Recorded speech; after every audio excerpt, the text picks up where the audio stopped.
Yeah, Byron, I didn't get a chance to talk to you yesterday. I was just curious how you thought the defense performed. The bend don't break attitude the approach seemed to work again. 20 points you guys held them to. Yeah, defensively we didn't do a good enough job at stopping the run. Obviously, that's something that we talk about often. I will give credit to Denver; they had a really good game plan. But honestly, it's a lot of that is really on us setting the edges, finishing tackles, understanding how they're going to attack us in certain defenses. So yeah, the points were minimal, but in a game like that, where both defenses are doing really good, you would like to be the defense that stops the run. So that's something that we're going to try to improve this week.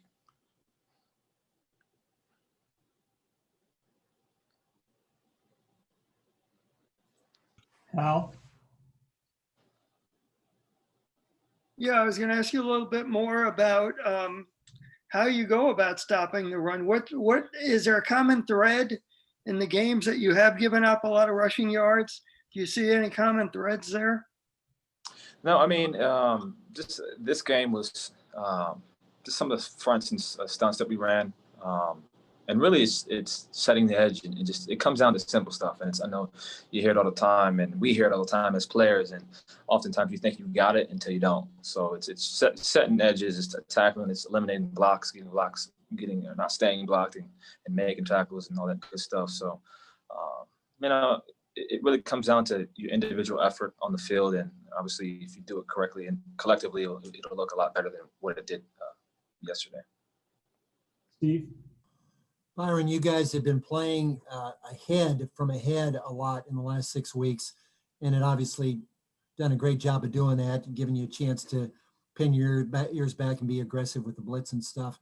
How different was it to find yourself behind yesterday, just changing the whole dynamics of everything you're doing defensively?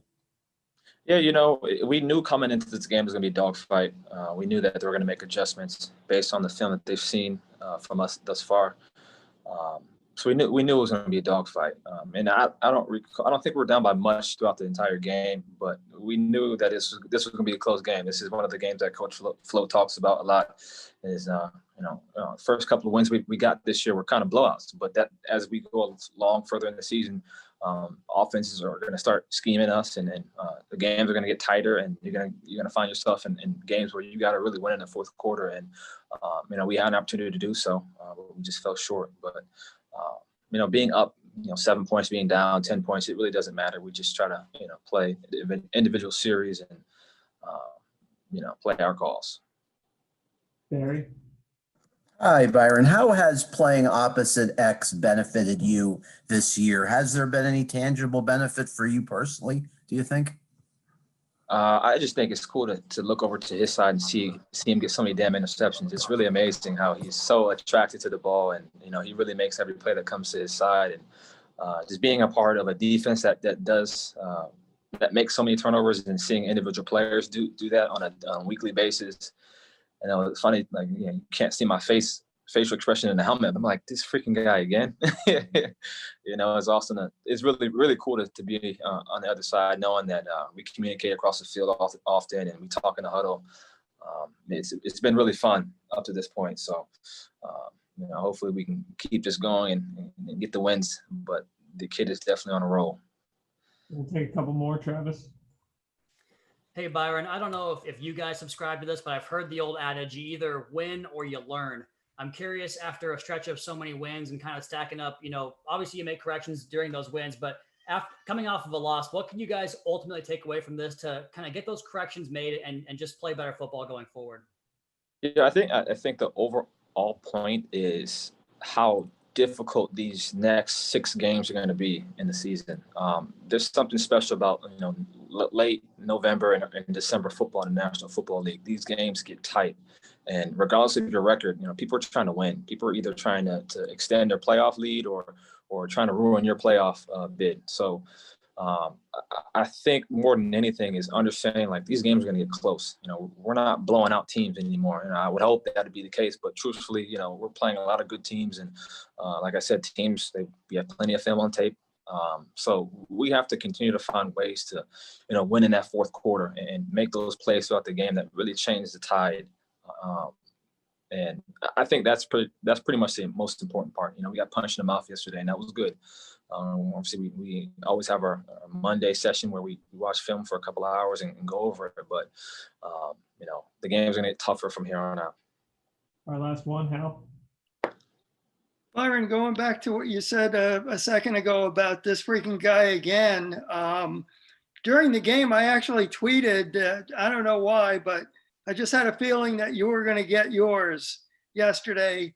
How eager must you be to see a 1 next to your name on the interception column? You said a 1? I don't have any.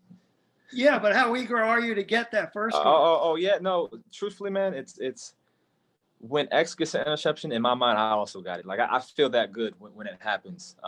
And obviously, he has enough for everyone in the secondary. But no, this is something that, it's always in the back of my mind. It's coaches are always on harping on it throughout practice, is going up for the ball, looking back. Something that I haven't done great in my career, but I'm doing a lot better now with the Miami Dolphins. So when my opportunity comes, just go attack that ball and make sure you come down with it. So X, like I said, X has enough for everybody in the defense, but as long as he keeps getting them, we're good. Obviously, we all want to contribute in the way that we can, but it's just continue to stick to the technique and play hard ball and play good ball, and it'll come. Hi, Zach. What do you know about Frank Gore? It seems like he's been in the league forever. You're going to face him on Sunday. What do you know about him?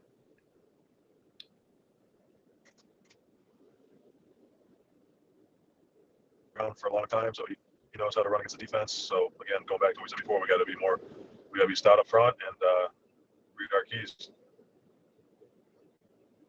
Travis? Oh, hey, Zach, I didn't have my hand raised, but I'll ask you a question about the conditioning up in Denver. I know you guys, without Christian on the defensive line yesterday, obviously you guys had some elevated snap counts there for you and Raekwon Davis. How much of a challenge is it for you guys to play consistently when the running offense is having so much success for the Broncos and you have to play so many snaps like that? It's just staying, like you said, stay conditioned. We're ready for that. We're prepared for any kind of situation. It's just play as hard as you can, really. Hi, Zach. What do you think the issues were as a team collectively against the run yesterday?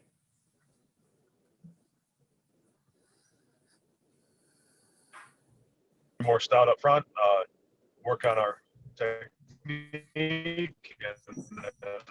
really be more gap sound and play as a unit.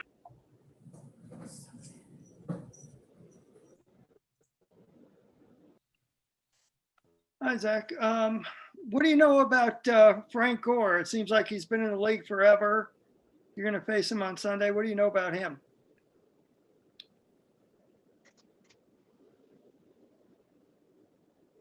Around for a long time, so he knows how to run against the defense. So again, going back to what we said before, we got to be stout up front and read our keys. Travis? Oh, hey, Zach, I didn't have my hand raised, but I'll ask you a question about the conditioning up in Denver. I know you guys, without Christian on the defensive line yesterday, obviously you guys had some elevated snap counts there for you and Raekwon Davis. How much of a challenge is it for you guys to play consistently when the running offense is having so much success for the Broncos and you have to play so many snaps like that? It's just staying, like you said, stay conditioned. We're ready for that. We're prepared for any kind of situation. It's just play as hard as you can, really. Hi, Ted. There's obviously going to be ups and downs for any rookies, especially offensive linemen. What will your message be to Austin, Solomon, and Rob, who obviously have played well this year but had a tough day yesterday? Well, I think we all had a tough day yesterday as an offensive unit collectively. But what we're saying to everyone, we're going to have to come in and work hard. We put ourselves in a decent position, and these next 7 weeks here determine our fate for the season. So we have to go our hardest and work our hardest, and just try to get better every week. Steve? Ted, what was the collective reaction on offense to coach's decision to switch quarterbacks in the fourth quarter? I don't know if there was a specific reaction. We're going out there and, trying to win a football game. We had a shot.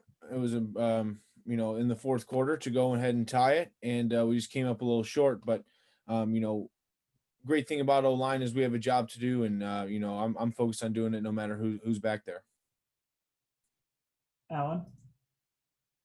Hi, Ted. So now we've got news that Jesse is going on the COVID list and Solomon's dealing with a foot injury. So my question was, how well equipped is this offensive line to deal with the juggling that could be in store? I think we got a lot of good depth, a lot of good guys in the room. I don't know anything about either of their situations specifically, but we're going to be ready to roll. We got to go up to MetLife and and play a team that it's a very good defense and a lot of good defensive personnel there. So as an O-line, we're going to have to be ready to play our best. Steve? It's been a long time since you all lost a game. How is this being processed, and how eager are you to get back out there and play another one? We're very eager. We get turning the page. It was a tough one in Denver. We're definitely gonna have to learn from it. I think that, we're gonna have to learn from it, and that's what we're gonna take from it. We did the corrections today, and it's never a good feeling after a performance like that. But we got another test here in 6 days, so we're moving on and gonna work hard to win this next one. Alan? Ted, human nature being what it is, how difficult and how important is it for you guys not to overlook an opponent that's going to come in with an 0-10 record? Well, I think, that may be human nature, but O-line nature in this league, there's never a week off. There's a lot of dangerous D linemen. They have great personnel over there and a lot of good players. So I've never looked over anyone in my career. I'm definitely not going to start this week. There's a lot of good players over there. Fadukasi, Quinton Williams, good D linemen. And, that is the reality of an NFL offensive lineman. We got to be ready to go.